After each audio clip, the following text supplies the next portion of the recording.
Hello everyone, Deepti food में आप सभी का स्वागत है। तो आज हम बनाएंगे बेसन का लड्डू, वो भी तुरंत ही बन जाता है। तो सबसे पहले चूल्हे पे चढ़ाएंगे कढ़ाई और उसमें डालेंगे 3 चम्मच घी। तो ये घर में बनाया हुआ ही घी है, तो 3 चम्मच घी लेंगे। और जब घी अच्छी तरह से मेल्ट हो जाए यानी कि गर्म हो जाए, तो फिर हम क्या करेंगे, उसमें हम डाल देंगे 1 कटोरी बेसन। तो आज हम 1 कटोरी बेसन से बेसन का लड्डू बनाएंगे। अच्छा बनता है, तुरंत ही बन जाता है। तो देखिए तेल गरम हो चुका था यानी कि घी, तो हम डाल देंगे 1 कटोरी बेसन और उसे एकदम कम आंच पे लगातार चलाते हुए भुनेंगे जब तक कि ये अच्छी तरह से भुना ना जाए। तो इस तरह से बेसन का लड्डू तुरंत ही बन जाता है। आपको किसी के घर जाना हो तो ऐसे ही बेसन का लड्डू बना के ले सकते हैं, बाज़ार से ख़रीदने की आवश्यकता नहीं पड़ती है। अच्छा बनता है, स्वादिष्ट बनता है और हेल्दी भी बनता है, कोई मिलावट भी नहीं रहती है। तो देखिए इसे लगातार थोड़ी थोड़ी देर में चलाते हुए पकाएंगे और बेसन को चलाते ही रहना है, क्योंकि वो उसका जलने का डर रहता है, क्योंकि बेसन बहुत जल्दी गर्म हो जाता है। और ये सारा काम हमें एकदम कम आंच में करना है। आंच बिल्कुल भी तेज़ नहीं कीजिएगा, नहीं तो बेसन जल जाएगा और इसका स्वाद खराब हो जाएगा। तो देखिए हम इसे चलाते हुए, देखिए हल्का चिपक भी रहा है। आँच मैंने पूरा ही कम कर दिया है, फिर भी देखिए कितना जल्दी ये जल जा रहा है। तो इसे लगातार चलाते रहना है और आँच बंद कर देंगे अब, क्योंकि ये थोड़ा जलने लगा था। तो आँच बंद करने से क्या होगा कि ये अपने आप घी रिलीज़ करेगा और देखिएगा कि ये एकदम मेल्टी टाइप का दिखाई देगा। तो देखिए गैस बंद कर दिए हैं और देखिए इसे लगातार चलाते रहेंगे तो ये अपने आप घी छोड़ने लगेगा। और फिर हम इसे लगातार चलाते हुए ऐसे ही पका देंगे। और फिर थोड़ी देर बाद अभी मैंने गैस ऑन कर दिया है और फिर से हम इसे चलाते हुए पका लेंगे। तो देखिए इसका कलर भी चेंज हो गया है, ज़्यादा कलर चेंज बिल्कुल भी नहीं करना है। जब इससे हल्की सौंधी सौंधी खुशबू आए बेसन का, घी का, तो हम क्या करेंगे, गैस चूल्हा बंद कर देंगे और इसे दूसरे प्लेट में खाली कर देंगे। और अगर हम इसे ऐसे ही छोड़ देंगे कढ़ाई पे, तो कढ़ाई का गर्मपन से बेसन जो है वो जल जाएगा। तो देखिए कितनी अच्छी तरह से बेसन भुना गया है। लग रहा था कि तेल घी रिलीज़ नहीं होगा, पर देखिए कितनी अच्छी तरह से एकदम लिक्विड फॉर्म में आ गया है। तो इसे हम लगातार चलाते हुए बेसन को अच्छी तरह से भून लेंगे। तो बेसन हो गया, भुना गया है और अब हम क्या करेंगे, इसे प्लेट में खाली कर देंगे ताकि ये ठंडा होता रहे। तो आप भी अपने घर में तुरंत जब भी आपको मीठा कुछ खाने का मन करे, तो इस तरह से बेसन का लड्डू बना सकते हैं। तुरंत बन जाता है, कम सामान में बन जाता है और अच्छा और स्वादिष्ट भी बनता है, बाज़ार से भी बेहतर बनता है। तो देखिए इसे मैंने प्लेट पे डाल दिया है और इसे मिला दी ताकि ये ठंडा जल्दी हो जाए। और जब तक ये ठंडा होता है तब तक हम क्या करेंगे, दूसरे कढ़ाई पे हम काजू थोड़ा सा फ्राई कर लेंगे। आपका जो सा भी ड्राई फ्रूट डालने का मन है वो डाल सकते हैं। तो लेंगे थोड़ा सा घी और उसमें डालेंगे हम काजू। ज़्यादा काजू नहीं डालेंगे क्योंकि मेरा जो बेसन है वो थोड़ा ही सा था।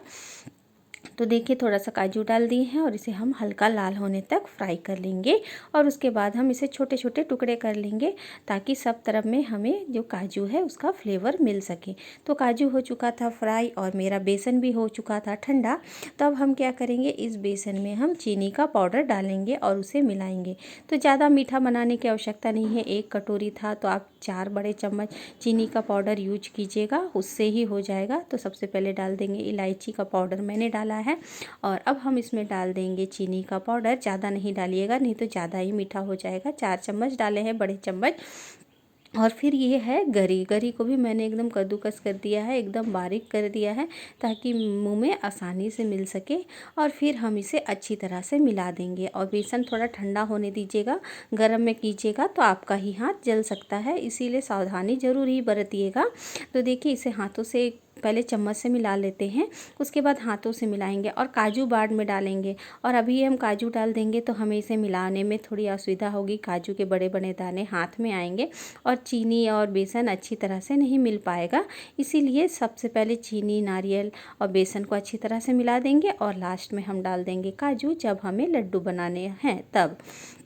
तो देखिए कितनी अच्छी तरह से बन गया है और आसानी से आपका लड्डू बन जाएगा, कोई परेशानी नहीं होगी, बाज़ार से बेहतर होगा। और मेहमान के घर आप अगर किसी गेस्ट के घर जाना चाहते हैं, रिलेटिव के घर जाना चाहते हैं, तो आप इसे बना के ले सकते हैं। तो देखिए कितनी अच्छी तरह से मिल गया है। और अब हम इसमें डाल देंगे बारीक कटा हुआ काजू और फिर से हम उसे अच्छी तरह से मिला देंगे। तो इस तरह से हमारा बेसन का लड्डू तुरंत ही बन जाता है, आसानी से बन जाता है। तो आप भी अपने घर में इस तरह से बेसन का लड्डू ज़रूर बनाइए। बनाइएगा और मुझे कमेंट करके ज़रूर बताइएगा कि आपको मेरी ये रेसिपी कैसी लगी। और अगर आप मेरे चैनल पर नए हैं तो मुझे लाइक, शेयर और सब्सक्राइब भी ज़रूर कीजिएगा। और एक बार अपने घर में इस तरह से बेसन का लड्डू ज़रूर बनाइएगा, आपको बहुत ही पसंद आएगा और एकदम तुरंत ही बन जाता है, कम सामान में ही बन जाता है। तो देखिए अब हम इसे राउंड राउंड कर देंगे, गोल गोल कर देंगे, यानी कि लड्डू का शेप दे देंगे। तो देखिए मेरा लड्डू इस तरह से रेडी हो जाता है। अभी गर्म है इसीलिए आपको गीला दिख रहा है। जब ये ठंडा हो जाएगा तो एकदम कड़ा हो जाएगा, ज़्यादा कड़ा भी नहीं होगा, मेल्ट एंड माउथ बनेगा और खाने में मज़ेदार भी लगेगा। तो देखिए कितनी अच्छी तरह से मैंने राउंड राउंड करके लड्डू का शेप दे दिया है। आप भी आसानी से अपने घर में इस तरह से लड्डू बना सकते हैं। और 1 कटोरी बेसन से मेरे 9 लड्डू बनने थे। तो 9 लड्डू काफ़ी है आपको किसी के रिलेटिव के यहाँ जाके देने के लिए। तो देखिए कितनी अच्छी तरह से मैंने लड्डू बना लिया है और इसे आप भी आसानी से बना सकते हैं, घर में रखे सामान से बना सकते हैं। ये मेल्ट एंड माउथ होता है, अभी आपको गीला दिख रहा है। तो आप भी अपने घर में इसे एक बार ज़रूर ट्राई कीजिएगा और मुझे कमेंट करके ज़रूर ही बताइएगा कि आपको मेरी ये रेसिपी कैसी लगी।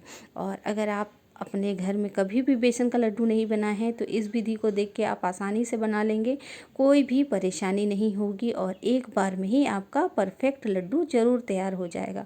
तो देखिए मेरे 9 लड्डू रेडी हो गए हैं। तो अब हम क्या करेंगे, इसे रख देंगे थोड़ी देर ठंडा होने के लिए। ठंडा होने के बाद मैं आपको दिखाऊंगी कि ये थोड़ा सा हार्ड हुआ है, मतलब ज़्यादा हार्ड भी नहीं हुआ है। और अब हम क्या करेंगे, लास्ट में ये नारियल का थोड़ा सा घर ही बचा था तो हम इसे इसके ऊपर लगा देंगे ताकि ये दिखने में और भी सुंदर लगे। और नारियल जो है, गरी जो है मुंह में आने से बहुत ही अच्छा लगता है। ये सूखे नारियल है इसीलिए इसे गरी बोलते हैं। कच्चे नारियल का यूज नहीं कीजिएगा, नहीं तो लड्डू आपका ज़्यादा दिन नहीं चलेगा। सूखे हुए नारियल का ही कद्दूकस कर दीजिएगा, यानी ग्रेट कर दीजिएगा, उसी का गरी आप इस्तेमाल कीजिएगा। तो आपका जो लड्डू है वो ज़्यादा दिन तक टिकेगा। तो देखिए मैंने सारे लड्डू के ऊपर ऐसे ही नारियल के सारे पाउडर जो है लगा दिए हैं। और थोड़े नारियल बड़े रहेंगे तो अच्छा लगेगा ताकि आपके मुंह में आ सके। नारियल का पाउडर यूज नहीं कीजिएगा, वो मज़ेदार नहीं लगता है। तो देखिए इस तरह से मैंने लड्डू के ऊपर नारियल लगा दिया है और ये देखिए थोड़ा सा ठंडा हो चुका है और थोड़ा सा हार्ड भी हुआ है, यानी ये हाथ से तोड़ने से टूट जाएगा। और देखिए कितनी अच्छी तरह से दिख रहा है ठंडा होने के बाद। तो आप भी अपने घर में फटाफट से बेसन का लड्डू ज़रूर बनाइए और मुझे कमेंट करके ज़रूर बताइएगा कि आपको मेरी ये रेसिपी कैसी लगी। तो देखिए गर्मा गर्म लड्डू था, अब हो गया है ठंडा और अभी मैं आपको तोड़ के भी दिखा देती हूँ कितनी अच्छी तरह से आसानी से टूट जाएगा और दोबारा से मैं इसे जोड़ूंगी तो वो जुड़ भी जाएगा। तो मेरा इस तरह से बेसन का लड्डू रेडी हो गया है। तो आप भी अपने घर में इस ठंड के मौसम में बेसन का लड्डू ज़रूर बनाइएगा। हेल्दी भी है, स्वादिष्ट भी है और घी से बना हुआ है तो घी की चीज़ तो अच्छी ही होती है और इस ठंडी के मौसम में आपको गर्माहट भी देगी। तो मेरा गर्मा गर्म बेसन का लड्डू रेडी है। तो आप भी इसे अपने घर में ज़रूर ट्राई कीजिएगा और मुझे कमेंट करके ज़रूर बताइएगा कि आपको मेरी ये रेसिपी कैसी लगी और मुझे लाइक, शेयर और सब्सक्राइब भी कीजिए। Thank you.